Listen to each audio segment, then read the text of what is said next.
Despachados, o juridiquês sem complicação.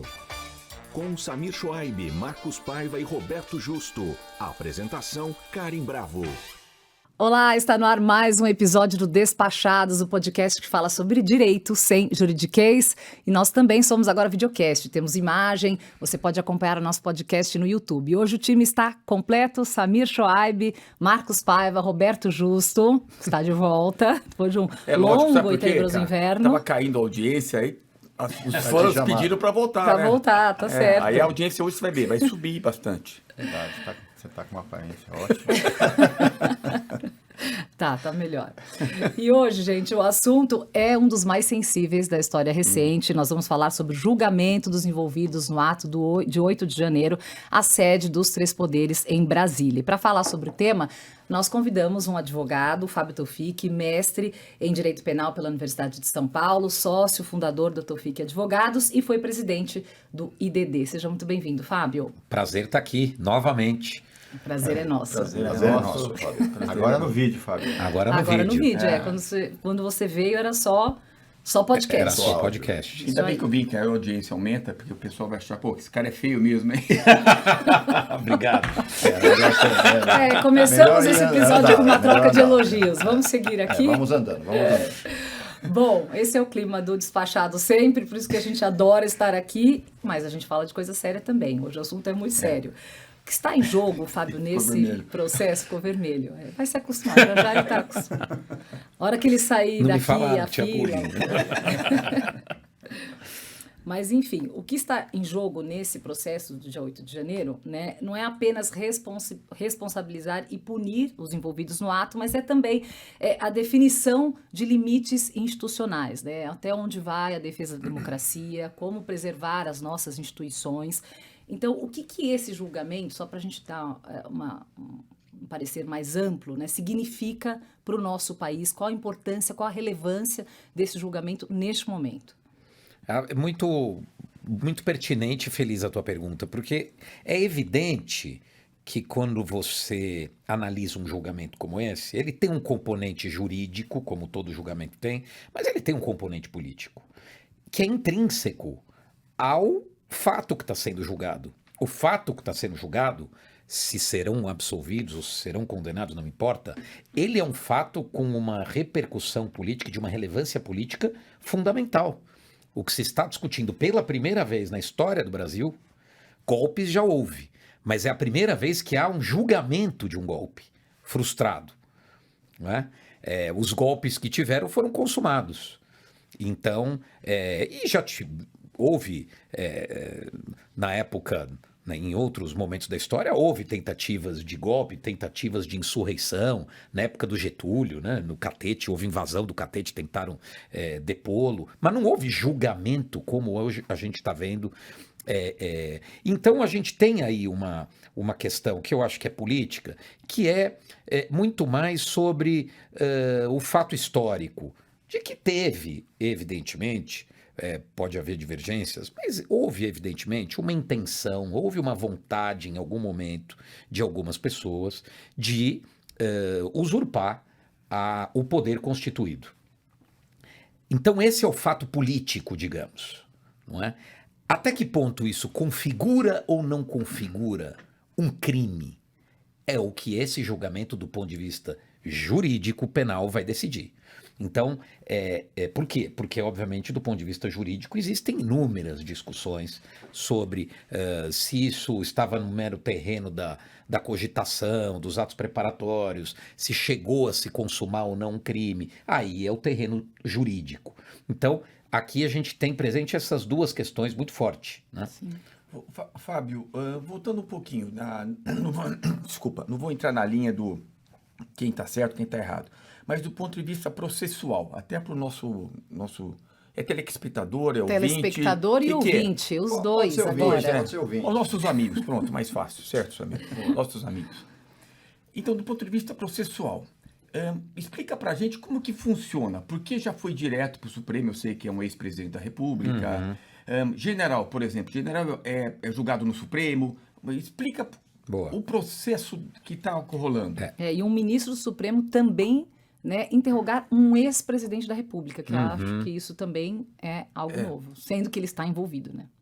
Não é a primeira vez que um presidente da República é julgado no Supremo.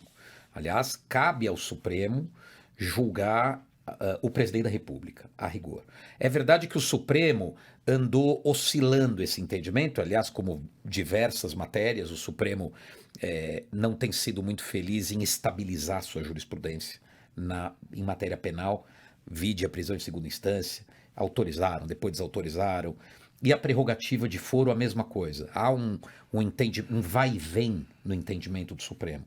Então havia, lá atrás, há 20 anos, havia um entendimento de que, mesmo depois de encerrada a função pública, persistia a prerrogativa do Supremo de julgar um ex-presidente.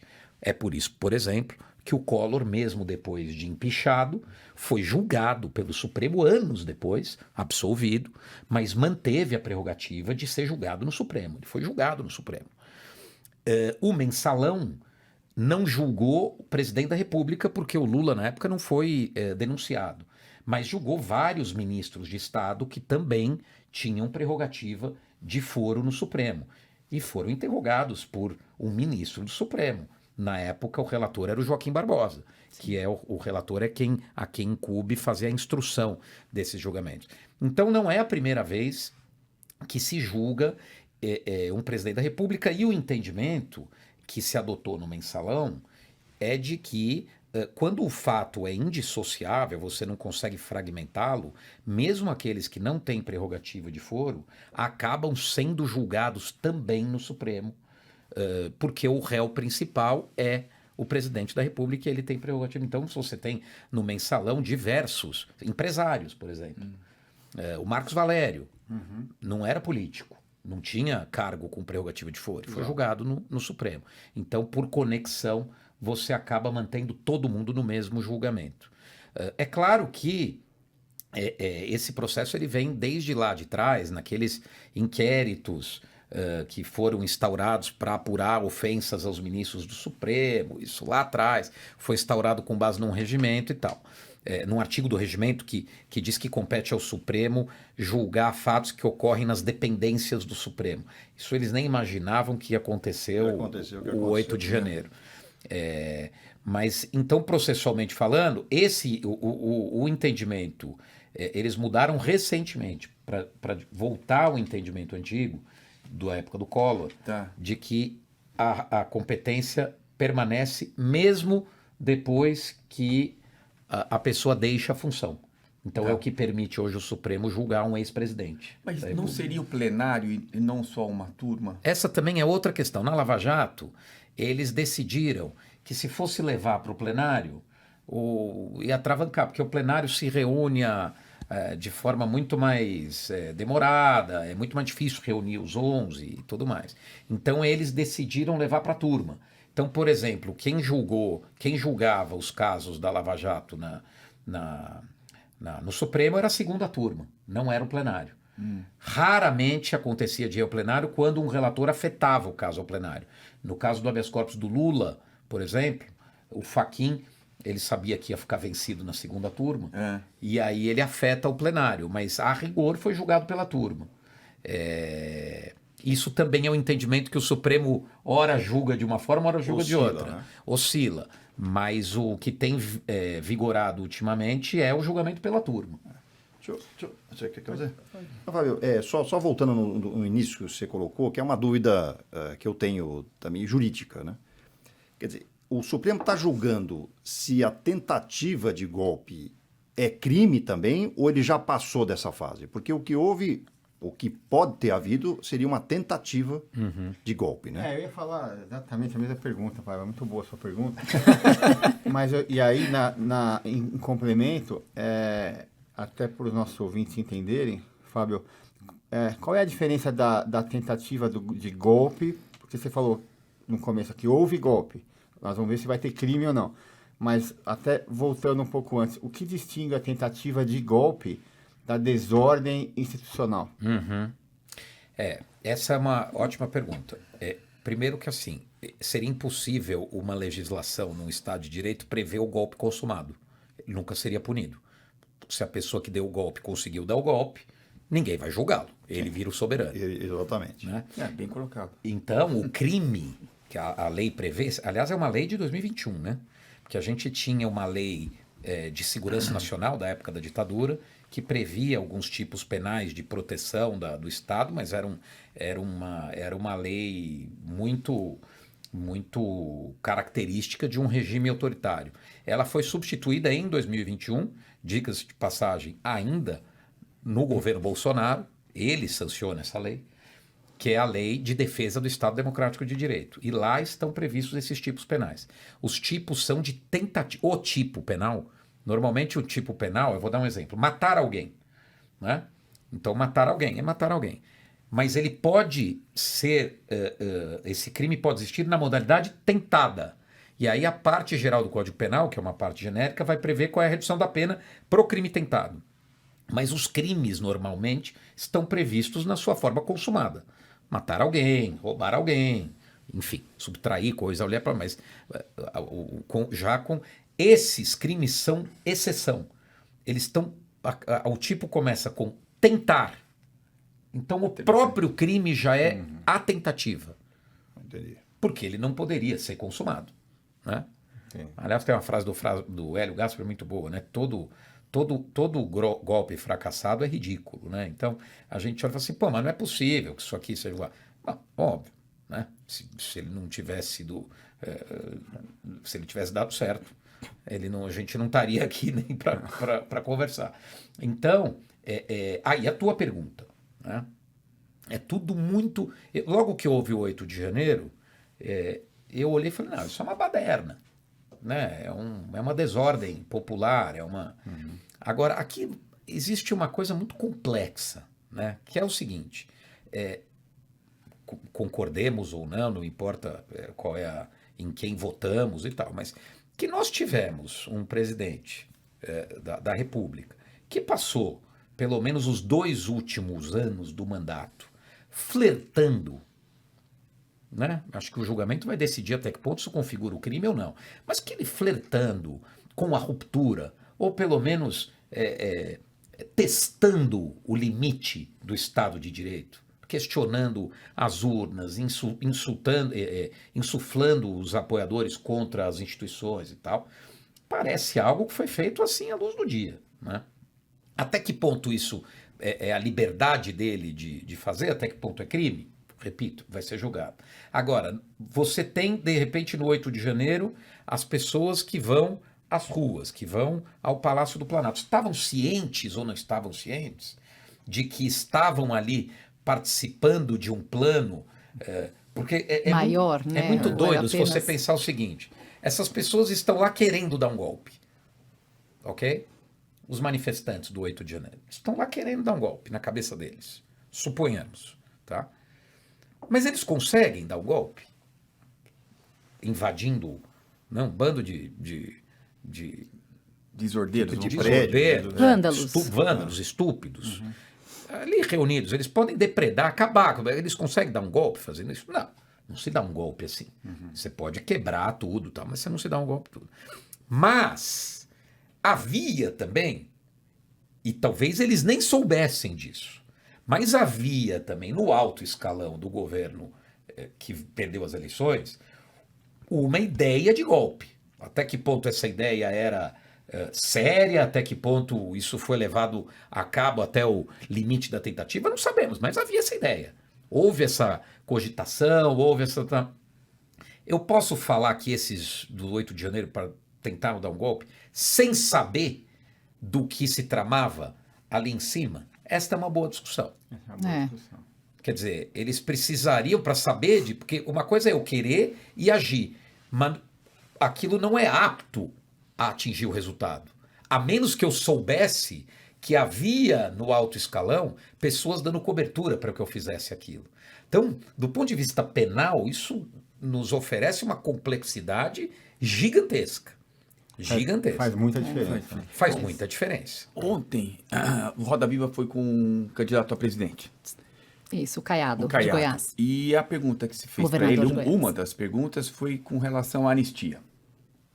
Independente de quem ganhar, doutor Fábio, O que você acha de um presidente que, após as eleições, vitorioso, dê anistia? Vamos imaginar também que o pessoal seja considerado culpado e tudo mais. O que você acha disso? Você acha que vai ter um embate entre o Executivo e outra vez o Supremo com relação a essa possível anistia? Só complementar essa pergunta aí, Fábio. Vamos separar as anistias, né?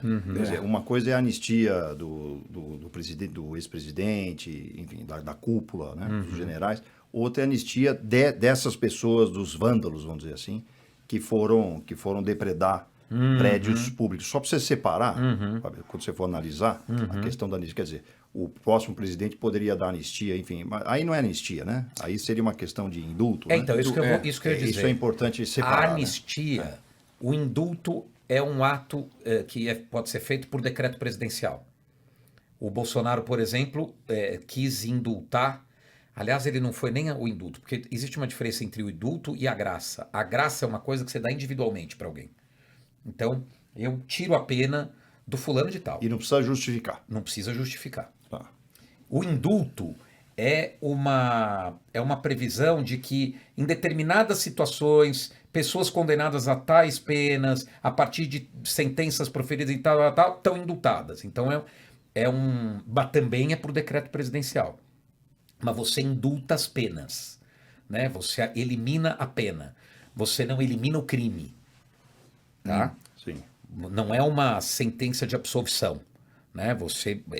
Aquilo deixa de ter, porque existem diversas outras questões que acabam tendo efeito. Eles podem né? ser condenados, mas não ter o crime. A condenação se mantém, mas ele perde, a pena não é extinta. Mas isso não volta para o Supremo? A anistia, só complementando, Tá, a anistia é o Congresso Nacional. Ah, tá. A anistia precisa ser votada pelo Congresso Nacional, porque a anistia diz respeito a eliminar o crime, absolver estas pessoas. Né? Que é o que foi feito, mais ou menos, né? O que foi feito em 79, porque ainda era regime militar, então acho que é difícil até de comparar.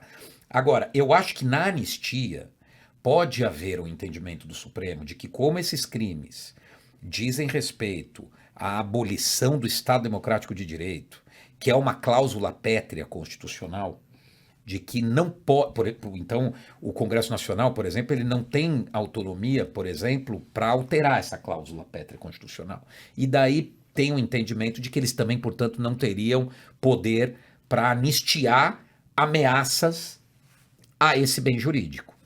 Então, mas Por e o isso indulto? desculpe, por isso que eu separei, quer dizer, a anistia do pessoal de 8 de janeiro. Eu acho que faz todo sentido. E a anistia, sim. Do eventual novo presidente. Do movimento, Sim. enfim. Então, mas se ele der um indulto ou a graça, como você falou, isso também volta para o Supremo? O indulto, todos voltam para o Supremo. Volta, Por exemplo, o indulto, nos últimos anos, todos os indultos foram questionados no Supremo. O presidente Temer editou um decreto de indulto na época que foi muito questionado porque uma das frações, em tese, ajudaria alguns réus da Lava Jato. Questionaram o indulto, eu inclusive participei do julgamento, falando em nome do IDDD.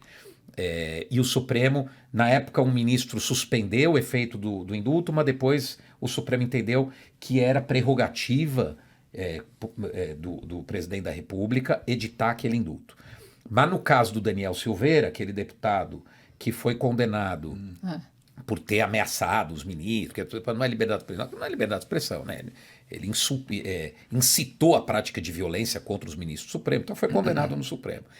Que esse sujeito, o Bolsonaro, agraciou, e o Supremo entendeu que não poderia. Entendeu? Que ele não poderia ter dado a graça. Apesar da graça ser também ter previsão constitucional. Tanto o indulto, a anistia e a graça. Eles estão ali previstos na Constituição, em tese proibidos para crimes hediondos. Crimes hediondos você não pode dar. Esses crimes, a rigor, não são hediondos. Então, a rigor, o presidente e o Congresso Nacional podem decidir, e isso não ofende a Constituição. Mas a última palavra cabe ao Supremo. E eu acho que o Supremo tem esse entendimento, eu já ouvi por aí, de que ele tem esse entendimento de que, como os crimes são de abolição do Estado Democrático de Direito, e o Estado Democrático de Direito é uma cláusula pétrea constitucional, o Congresso Nacional não pode anistiar aqueles que tentam abolir o Estado Democrático de Direito. Seria uma decorrência lógica da interpretação constitucional. Voltando para a primeira turma, está sendo julgado pelo Supremo, que é a última instância, certo? Sim. Vamos imaginar que sejam condenados. Acabou. Ou seja, eles não têm mais a quem recorrer, não tem um agravo, não tem para o plenário. Como que ficaria? Dependendo do julgamento. Se o julgamento se dá por maioria de votos e não por unanimidade, você cabe recurso para outra turma. Perfeito. Que é uma turma, do ponto de vista do julgamento penal, ela é considerada uma turma mais garantista do que a primeira. E na segunda turma também tem 2 ministros, é por isso que, inclusive, os réus queriam ser julgados pelo plenário. Nas duas turmas, na outra turma, tem 2 ministros que foram indicados pelo Bolsonaro, que certamente votariam favorável aos réus, que é o ministro Cássio Nunes Marques e o ministro André Mendonça. Sim. Mas, independentemente disso, eles têm se mostrado, nos casos em geral, juízes mais garantistas, menos punitivistas. Esta turma, a primeira turma do Supremo Tribunal Federal, não é porque são o Bolsonaro. Todos os casos da Lava Jato que tentam de alguma forma levar para julgamento conjunto, eles têm entendimento diverso da segunda turma. São punitivistas, são lavajatistas. Continuam sendo. Para que a gente não ache que é né, porque às vezes a gente ouve e parece que não, a primeira turma vota assim porque é o Bolsonaro. Não, ela é uma turma mais dura. O ministro Barroso, o ministro Fux, ministro Dino, agora é duríssimo. Basta ver a quantidade de habeas corpus que foram dadas nessa turma nos últimos meses. Beira zero. Compara com a outra turma. Então, ela é uma turma mais rigorosa. Agora, Fábio, uma das discussões da questão, nós vimos o Mauro Cid, né, no primeiro dia, ele falando da minuta de golpe, que ele usou até a palavra enxugou, né? O presidente estava a par da minuta, enxugou, mas manteve a prisão de Alexandre de Moraes. A presença de Alexandre de Moraes como condutor, né, e julgador desse processo levanta um debate de imparcialidade. Né? Como é que a população enxerga ele conduzindo isso? Realmente levanta? Ele vai conseguir separar? Porque ele está ali, ele é parte desse processo. Né? Como é que... eu acho que esse é um problema que na figura dele fica mais evidente, mas ele é um problema que afeta toda a corte. Porque toda a corte, de certa forma, ela foi alvo de ataques durante o governo do Bolsonaro. O Bolsonaro não atacava só o Alexandre de Moraes. Vale lembrar que lá atrás ele atacava muito o ministro Edson Fachin, porque o ministro Edson Fachin é visto talvez como o ministro mais de esquerda do tribunal. Ele atacava o Barroso, ele atacava... Então, a rigor, todos os ministros ali têm, digamos, uma certa... São envolvidos. Estão, né? de certa forma, envolvidos. Sim. Agora, num crime em que se julga a deposição, a ameaça às instituições, e destas instituições a mais agredida foi o Supremo, né? O alvo sempre foi... Lembra que o filho do Bolsonaro, na véspera das eleições, ele dizia que com cabo e com soldado ele fecha o Supremo Tribunal Federal. Então isso, quer dizer, o ataque ao Supremo sempre foi digamos assim, o discurso preferido deles. Então, de certa forma, é o seguinte, então o Supremo tem que se abster de julgar? Eu acho que coloca aí, testa-se o limite do Estado de Direito, né, quando você tem uma situação como essa. Por outro lado, os crimes, tecnicamente falando, os crimes que estão sendo julgados, as pessoas físicas não são vítimas.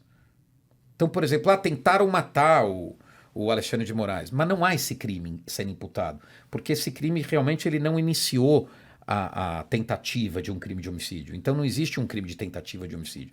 Então não existe crimes com vítimas, pessoas físicas. Existe um crime contra o Estado Democrático de Direito. E, obviamente, os ministros são alvo, de alguma forma. Mas o que eu posso fazer? Quem julgaria? Mas nesse sentido aí, pegando a pergunta da Karen, seria melhor para a primeira turma afetar o pleno.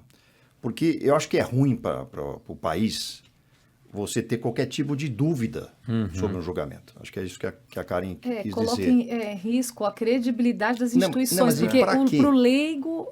Porque o Supremo é Supremo. Então, Sim. se a primeira turma, ela podia, o próprio relator, né, afetar o pleno, olha, acho que esse caso merece ser julgado pelo pleno. Até para tirar um pouco esse tipo Se de viesse, dúvida. né? Talvez. Porque é ruim ter dúvida. Sim. É ruim ter dúvida. Os julgamentos de presidente da República, o julgamento do Collor, por exemplo, foi pelo pleno. Sim. O julgamento do mensalão foi pelo pleno. Exatamente, mensalão foi Não pleno. é? Foi pleno. O problema, e aí assim, eles decidiram isso há algum tempo atrás, não foi para esse julgamento, que não seria mais pelo pleno. As ações penais originárias não seriam mais julgadas pelo pleno. Sim. Seriam julgadas pela turma. Eu acho que não adianta mandar para o pleno se ele continuasse a ser o relator. Porque o que incomoda é o fato de ele ser o relator. E ele, o Alexandre de Moraes, e aí aqui a crítica precisa ser feita, ele repete alguns erros da Lava Jato, que é um protagonismo exacerbado do juiz, não é? Uma rapidez, às vezes, sem sentido, né? Eu acho que tem o que mais me incomoda como advogado de defesa é o protagonismo.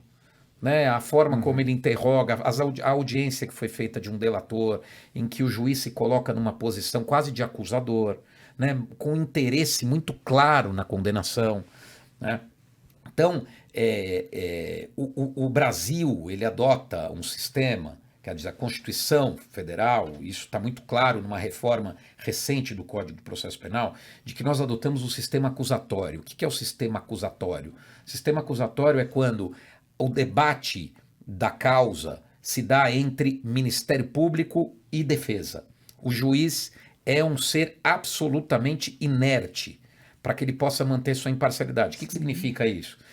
Até as perguntas ontem, de começar o interrogatório, o juiz perguntando, a meu ver, está errado. A lei atual, ela diz que quem começa perguntando é o acusador. Depois, quem pergunta é a defesa. O juiz, ele faz perguntas no final para esclarecimentos do que não pôde ser clareado na inquirição feita pelas partes. Ou seja, ele tem um papel acessório, um papel de coadjuvante. E o que a gente acaba vendo é o que a gente via na Lava Jato. O protagonismo total, né? Você não lembra da cara do procurador da República que interrogou o Lula? Alguém aqui se lembra? Não, mas a gente se lembra do Moro. Esse é o protagonismo do juiz. Sim. Então, nós estamos repetindo isso nesse julgamento. Agora, por outro lado, isso é prerrogativa do ministro Alexandre de Moraes? Não, eu vejo isso todos os dias no sistema de justiça brasileiro, o juiz assumindo o papel de protagonista e tal. Mas o que incomoda, obviamente, é a Corte Suprema, que é responsável por dizer o direito para toda a nação, tal, cometendo esse equívoco. Né? Porque, obviamente, que isso gera depois um efeito cascata em todo o país. Poxa, se o Supremo não respeita esse sistema acusatório, como é que eu vou pedir para o juiz de um rincão qualquer do país respeitar? Então, são erros que, a meu ver, são cometidos, né? Que, obviamente, vão ser questionados pelas partes, enfim.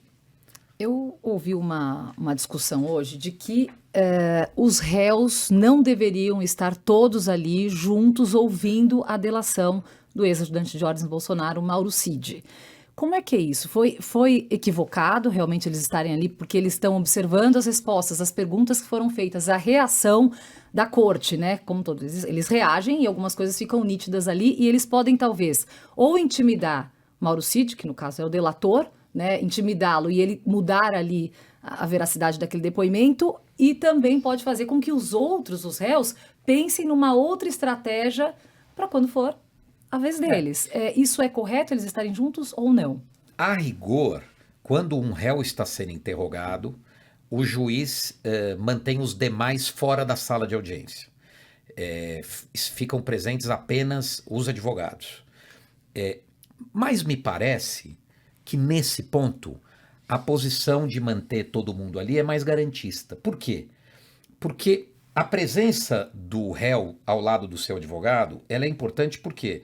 Porque o réu, normalmente, ele municia o advogado com informações, com alegações que vão que vão ajudar o advogado a fazer as perguntas. Muitas vezes a gente esquece, e isso a doutrina trata, a defesa ela é feita da defesa técnica e da autodefesa. Quem faz uma defesa no processo penal é o advogado e é o próprio acusado. O interrogatório, por exemplo, é o momento de defesa. Então, a presença dele é importante para que se possa perfectibilizar a ampla defesa. Sem os dois juntos, eu não tenho uma ampla defesa. Porque quem conhece os fatos, quem conhece a realidade do que aconteceu, é o réu, não é o advogado.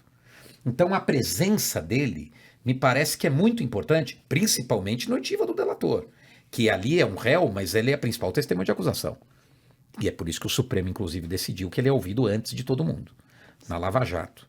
Então, me parece que a presença, eu acho que garante a ampla defesa de todo mundo. Eu acho que deveria ser assim sempre, né?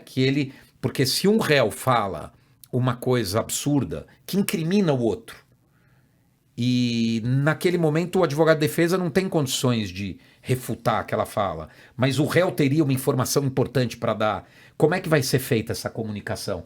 O advogado vai perder a chance de fazer a pergunta que desfaria, né? Aquele equívoco, que anularia aquela mentira, aquela calúnia. Então, isso permite um contraditório pleno, na minha opinião. Não vejo uma ilegalidade ali. Pergunta técnica outra vez. Por que no julgamento, por exemplo, só tinha a presença do Fux e do Alexandre Moraes? E os outros? Pelo que eu entendi, quem faz a instrução do caso é o relator. É isso que prevê o regimento. Tá. Me parece que o ministro Fux, isso eu peguei das entrelinhas ali assistindo ontem, pediu para estar presente. Foi isso mesmo. Em alguns depoimentos, quando eles julgaram, aliás, nos depoimentos, quando eles julgaram o recebimento da denúncia, o Fux pediu, ele falou, olha, pediu para o relator, eu gostaria de estar presente no interrogatório. Isso. Ele pediu. E aí por isso que ele fez essa... E ele do ponto de vista do julgamento, o Alexandre de Moraes, o Fux, o Dino, a Carmen Lúcia e o Zenin valem exatamente a mesma coisa. O relator ele tem apenas um poder adicional que é de decidir algumas questões incidentais, questões, juntada de documentos e tal, e presidir a instrução. Mas na hora do julgamento, o voto de cada um é igual. Então, o pedido do Fux foi atendido na medida seguinte: eu também vou julgar a causa, eu quero também estar lá para fazer perguntas. Eu não vou presidir a instrução. Você acha, só complementando, claro. Você acha que falamos do mensalão. O mensalão você tinha o Joaquim Barbosa, que nitidamente estava numa linha também, vamos dizer assim, não acusatória, mas ele estava numa tendência, mas você tinha o Lewandowski, que era o contraponto. Ele jamais teria permitido que o Lewandowski participasse. que era o contraponto. Será que o contraponto será o Fux nesse caso? Em alguma medida, eu acho que sim. Em alguma medida, eu acho que sim. Ele já deu algumas mostras de que ele não concorda com tudo. Isso. No caso da menina do batom, ele já acenou. Diminuiu a pena dela. Que deveria diminuir a pena. Talvez esse pedido dele indique alguma espécie de divergência. Isso daria, repito outra vez, Fábio, daria chance de eventualmente ir para a segunda turma num possível... Vamos imaginar, tudo em imaginação. Um julgamento que não seja unânime. Um 4-1, por exemplo. Sim. Pode levar no julgamento, sim. Porque veja que a divergência, não sei se vocês lembram do julgamento do mensalão, a divergência ela pode se dar em diversas questões. Né? Ela pode não se dar no momento de entender que houve os crimes, mas ela pode se dar em relação a um dos réus. Eu entendi que fulano não aprova com relação da pena, na dosimetria da pena, fundamentalmente, que foi aonde mais houve divergência no caso do mensalão.